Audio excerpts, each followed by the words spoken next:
1:36 ng madaling araw. At ang kulit-kulit nitong si Mocha. Eto, kasama ko ngayon sa tent. Oh, ano? Okay ka na? Ha? Okay ka na? Okay ka na pag dito? Ang gulo-gulo mo, arte-arte mo. Aba. Ang gusto tatabi pa sa akin. Tulog na ulit. Ang ingay-ingay. Si Jack dito nakapwesto. Nasa buhangina, no? Si Angel doon nakapwesto sa tuktok. Tapos nandun din si Jarvis at si Kopi. Si nanay nasa upuan pa rin. Dito. Okay ka na? Tabi mo na ako. Tamo.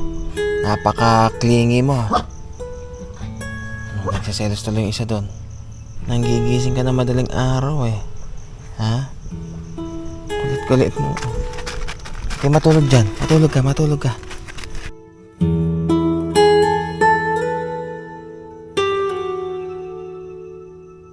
Ay, 24. Ay, magsi-6 AM. Tingnan natin ang umaga. Ay. Napahit ka na tubig? Good morning.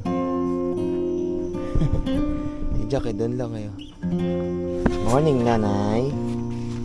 Ikaw mo kang makulit na maingay. Nandito ka na sa nanay. Si Jarvis nasa ilalim ng tuktok. Good morning. Mamaya liligo tayong dagat. Ayun ang dagat. Palabas na yung araw. Breakfast, itlog, at kape. Kamusta tulog mo sa tuktok? Sarap. Ha? Malambot. Ikaw nga, malambot Ako nandun lang sa tent. Ang latag ko lang yung kung anong dala namin. Pero all goods naman. Nakatulog naman kahit pa paano at maingay yung katabi kong isa na biglang nawala.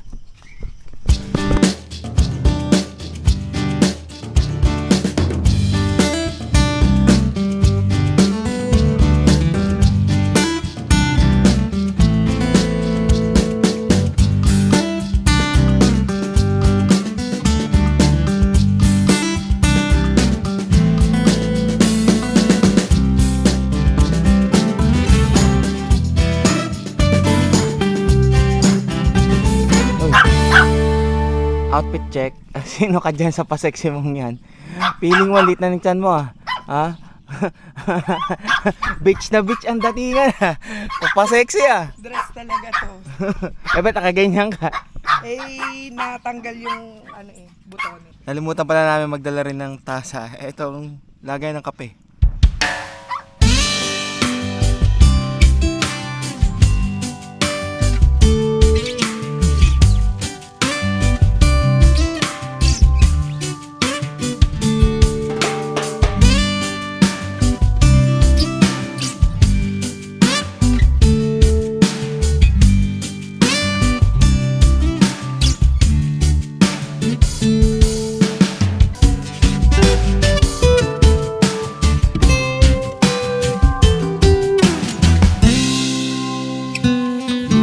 Hoy, wag maingay. Tumahimik naman. Ikaw mo ka, napakagulo mo. Nahihila mo si Kopi. Nay. Andiyan ka na pala. Sige, dyan lang ikaw Wag kang tatachi tsaka iihi dyan Hoy, ang ingay-ingay. Hindi ko pwedeng pakawalan to at sinusugod yung malaking aso rito. Mamaya patulan to Kanina, takbong-takbo ako Kala ko, papatulan na ng malaking aso. Buti, tinatakot-takot niya lang si Jarvis. Ayun, Jarvis. Ikaw, sobrang tapang mo, Ay, nako. Di na tumigil. Kopi. Susunod, si Kopi na lang sasama ko, Akin, Kopi. Ang gugulo ng mga tatay nyo. Although, ang tulog ko, paputol-putol, pero malalim. At saka, na-excite akong gumising ng umaga para masilayan ko ulit yung lugar na to kung gaano kaganda.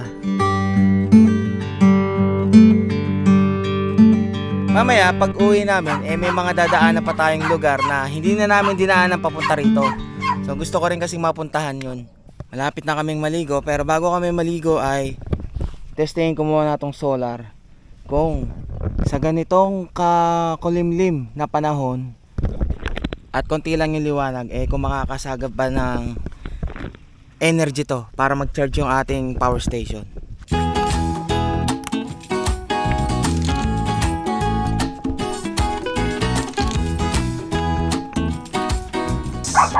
Ayan. Di pa ganong maliwanag yan, lalo pagka ano na, talaga merong araw. Siguradong malakas ang ano yan, ang harvest ng solar. So pwede kayong mag-charge ng kahit ano habang nagcha-charge din kayo ng power station. Katulad ng akin, china-charge ko tong battery ng drone. Oh. Dumaong si kuya dito na nakabangka. So siya yung kanina dito na mga nanguhuli. And bumili kami ng hipon. Ang lalaki oh. 400 pesos. Bagong huli. Oh. Fresh na fresh yan. Hipon. Para mamaya pagkapaligo magliligpit na rin kagad kami. Hindi pwede sa ito, nanay, ha? Buntis. Tsaka hindi talaga pwede sa ito. Ay, maingay! Ingay. Ang tahimik ng lugar. Ang ingay ng mga kasama ko dito. Hipon. Dahil bawal ang hipon sa'yo. Anong ulam mo? Delata. Delatang tuna. Patay lata. Nagsuswimming na si Jack doon. Pine-prepare ko lang yung ating gamit na waterproof case para sa ating camera, which is Telesin. Yung dati kong gamit na binili ko lang sa Shopee, nalalabo yung ano niya, yung ganto dito sa mismong lens. Eto, mukhang clear na clear to. Kaya kung mapapansin nyo, nung mga tamang dagat namin, medyo malabo yung kuha. Pero maraming salamat sa Telesin sa pinadala nilang waterproof case at yung ating floater handle. Yan, para once na mabitawan man natin to, makikita natin yan, lulutang-lutang. O, tara na. Tara na.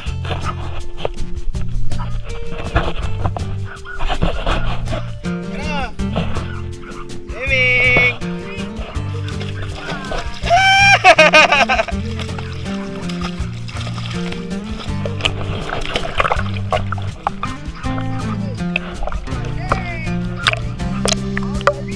Pakitaan mo! Oh, pakitaan mo!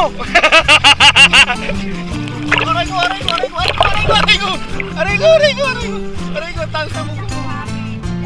Oh, Jack. Diyan ka pala magaling ha, swimming ha. Oh. Eto si Jarvis. Natataranta mo, hingal na hingal agad. Oh. Pagurin ang dalawang barako para pagbiyahe mamaya. Mga tulog. Ano, Jarvis na?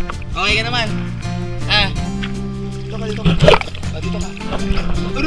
Aray ko. Tingnan mo, Jarvis si Jack, oh. Marunong lumangoy, relax lang, oh. Ikaw, para ka natataranta. O, tingnan mo, oh. No. Smooth na. Yun ang kagalingan mo. Jarvis kasi, tataranta to, eh. Ano, sige, turuan mo mag-swimming yan. Jack, marunong na. Hey! Yay! Yung nagtuturo lumangoy, hindi marunong lumangoy.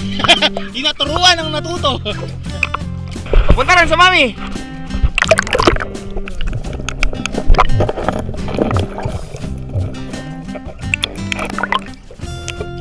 Oy! Pagkatapos matuto lumangoy, gusto na umuwi. Okay. 1, 2, 3. Nauna talaga si Jarvis. Mabigat ka, Jack! Ikaw ang hinahabol ni Jack, eh. Ayun si Jarvis, lumuluna na. Panalo si Jarvis. Takas na!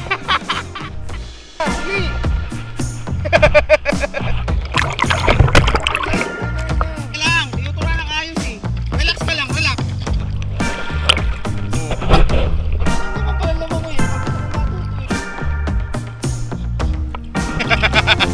Sige, ganyan ang kawag, ha, oh. Ganyan ang kawag. Oh, ang galing, ah. Yay! Malapit na, wag ka nang bumalik. Tapos na ang training, that's it for today. Tapos Kamusta ang training natin? Ha? Oh. Susunod, gagalingan ha? Nakapagbanlaw na ako at nakapagbihis na rin. So asawa ko na lang yung hintayin kong maligo. At habang iniintay natin siya, lubos-lubosin pa natin yung pagcha-charge ng ating Blue 80 power station. Sikat na sikat na yung araw dito. Yun! Nakapag-charge na ako ng battery ng drone. Nakapag-full charge pa ako ng cellphone. Tapos ngayon, mapu-full charge pa natin power station. 106 watts yung binibigay ng solar. 99% na mapupuno na, konti na lang. All goods, 100% na. And kung makikita nyo, pag nag 100% na, kahit may sinasagap pa tayong power from solar, automatic titigil na yung pagcha-charge niya. Ayan nag-zero na din. Tiklop na natin ang ating solar. Mabilis na naman to itiklop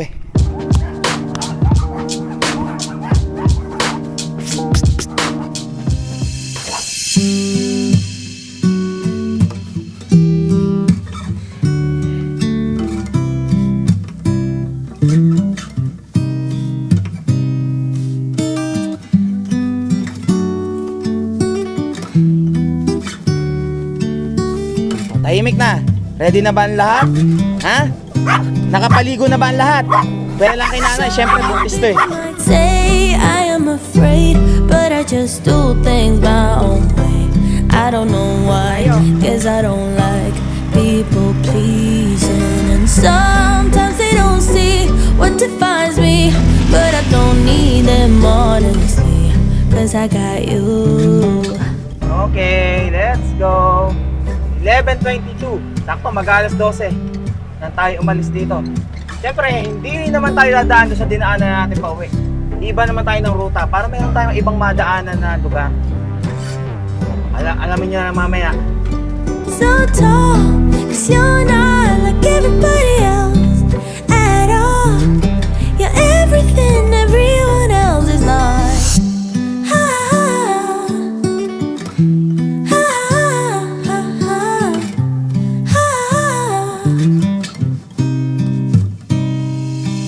So dito kami dumaan sa may parting Tayabas. Kasi kung dito kami dadaan sa may parting bypass road at saka Pagbilao, aabutin kami ng sandamukan na traffic pag gantong oras. At saka sobrang dami ng kasabay na sasakyan doon. Dito, ang kagandahan sa daan dito, malilong, maraming puno. At saka dito rin naman yung isang dadaanan natin lugar na dati napuntahan ko na rin nung nag-endurance pa ako nung Quezon. Gusto kong balikan ngayon. Gabi kasi nung nakadaan ako nun ngayon umaga, mas makikita ko na itsura ng lugar. Etong kaliwa, yan yung pa-diretso ng bypass road. Kung saan makikita nyo to, Giant gas station. Etong kanan, ito naman yung pa-diretso ng Mauban, Quezon. And ang labas nito is yung sa kinainan natin din kahapon na ang labas ay Sampaloc. Tapos yung sa may diretso rin ng bypass road ng Lokban.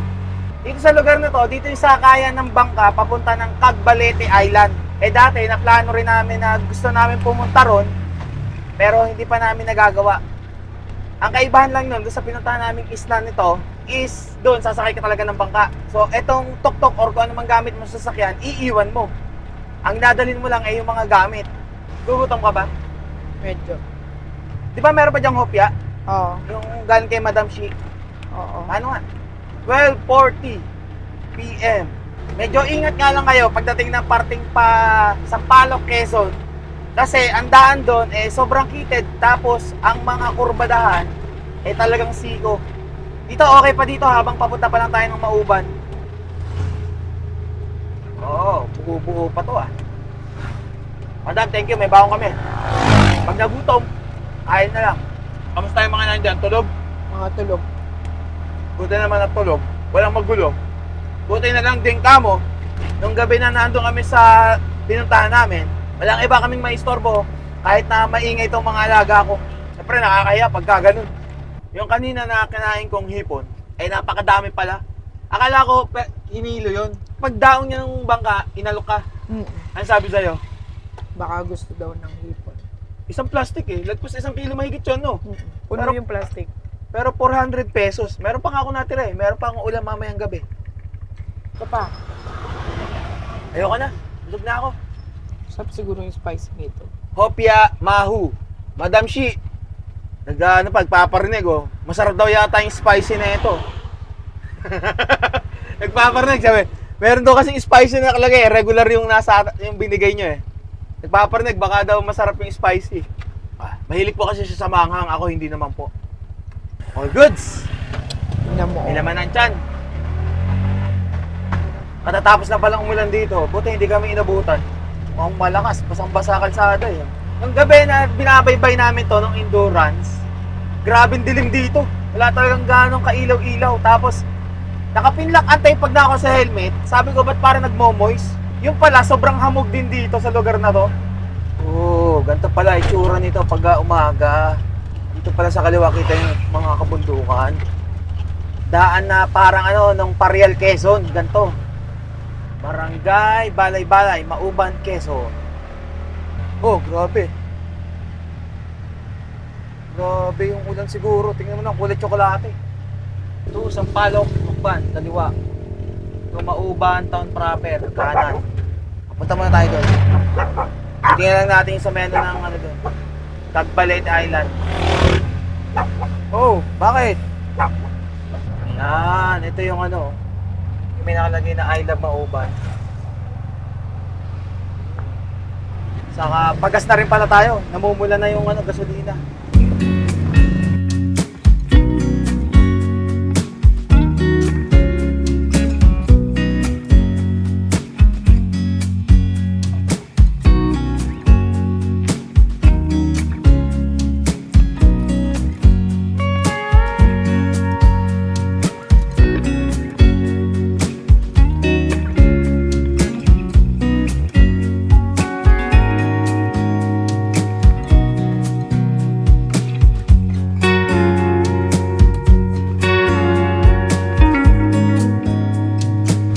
Nakita natin na mismo tong bayan ng Mauban at saka kung saan yung mismo sakayan ng bangka, last stop na tayo. Dito kasi sa kanan, nakadaan na ako dito. Yung nakita natin kanina na daan Palukban dito sa kaliwa, yun ang balikan natin. Itong bypass road na to, magagawa lang yata nito kasi noon wala pa to eh. Kung mas mabilis ba yung daan dito, kasi dun sa kabila lagi kong dinadaanan, is delikado talaga doon, makitid ang daan doon. Tapos yung kurbadahan niya, panay sigo pa. Lalo kung gamit pa natin tricycle or itong 3-wheeler na Bajaj. Taga lang, may nakita lang ako. Doon din pala ang labas natin. Dito, yung kaninang may argo. Pag diniretso natin, ito rin pala yung daan na yun. Teka lang, puntahan lang natin. Diretsuhin lang natin to. May nakita lang akong daan. Alamin lang natin kung ano to ha. Eto pala yung daan na ginagawa na tagos na mismo ng Real Quezon.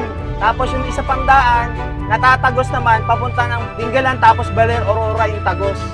Sana nga tama ako dun sa mga sinabi ko na yan na yung daan, tagos ng Real Quezon at patagos naman ng Dingalan dun sa may parting general na car.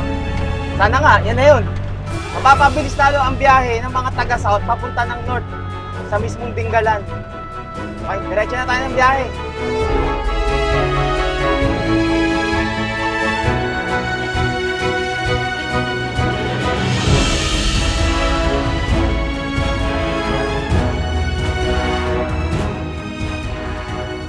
Sampaloc Welcome Park. Bagsak ang aking mga pasahero. Tulog. Grabe ang mga likuan. Alam niyo kung bakit inantok yan? Nahihilo, kakabangking ko eh. Kanina pa nahihilo. Kala mo panay zigzagan ng dinadaanan namin eh. Biya. Sarap ng hangin, ang lamig. Nature tripping. Biya.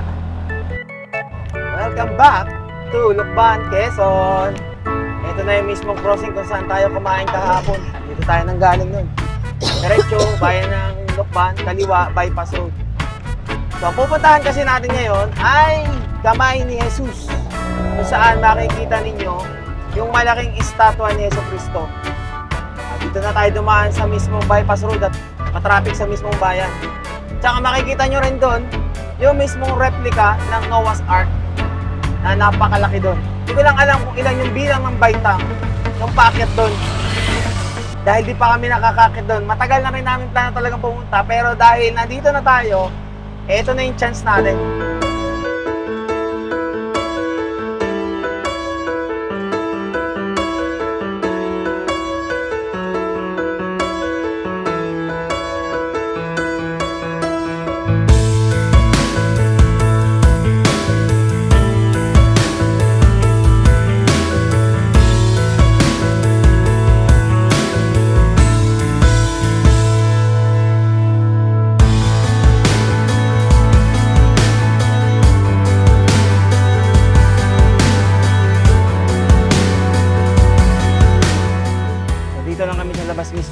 Kamay ni Jesus. At dahil nandito na rin, hindi natin palalagpasin kumain ng Si Tabab. pansit tabab. Kumain ka na ba? Nakadalawa. Nakadalawa ka na. Ba't di mo ako in-order? Lalangawin eh. Okay. Te, paano nga isa? Pansit tabab. Hindi pwede sa inyo yun. Ano kayo? Lahat na makita ha. Mamaya kakain sa bahay. Siyempre, pagka pansit tabab, hindi mo wala ng suka. Siguro nagtataka kayo kung bakit ihalagay ng suka. No? Eh, yun ang nakagisnan dito eh. Dapat nga, hindi ka magtitinidor eh. Hab-hab nga eh. Hahab-habin mo. Tapos longganisa, meron din dito. Merienda muna tayo bago tayo dumaretso ng uwi. Kaya kung mapupunta rin kayo dito sa Kamay ni Jesus, dito lang sa labas mismo, marami nagtitinda. Baka meron sila ng bros na isang lata. Lata? Mm-mm. Wala yan. Yan din ang isang specialty rito, browas. Ano pa yung binili natin, madam? Ito ang kailangan na meron kayo pag uuwi kayo, browas. Barquillos at saka Chicha corn. Oh, panay pa rin ang chicha mo dyan ah. No, masaya ba mga ungis? Ano, Kopi? Okay ka na ba? Happy ka na? Ha? Happy ka na? Nakapagtuktok na ulit tayo. Okay yung tatlo dyan, 4. Okay na ba? Nakapagtuktok na ulit. Sana'y nag-enjoy din kayo sa biyahe namin ngayon gamit tong Bajaj Maxima Z. Kita-kits tayo sa susunod na biyahe at pauwi na rin naman kami. So dito naman kami sa Mayhay, Liliw hanggang Nagkarlan pauwi ang daan namin. Para lang tayo nag-loop eh, no? Babay na raw, sabi ni Coca. Babay na, sabi ni Nanay na malapit ng mga anak. Babay raw, sabi ni Kopi. O, babay daw, sabi ni Jack. Babay. Bye-bye, O, babay, sabi ni Javi. So, paano? Ride safe and stay safe sa inyo lahat. God will always provide. Bye-bye!